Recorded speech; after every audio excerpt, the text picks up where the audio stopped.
human sa tiliran. Limang istasyon.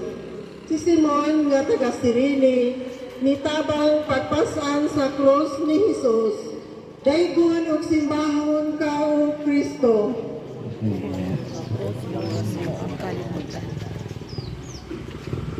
May usa ka dumudoong nga maigubon sa pagtanaw kay Jesus. Simon ang iyang ngalan. Kadihang nakitaan siya sa mga sundalong, ginakop siya ug maoy gipapasan sa krus ni Jesus.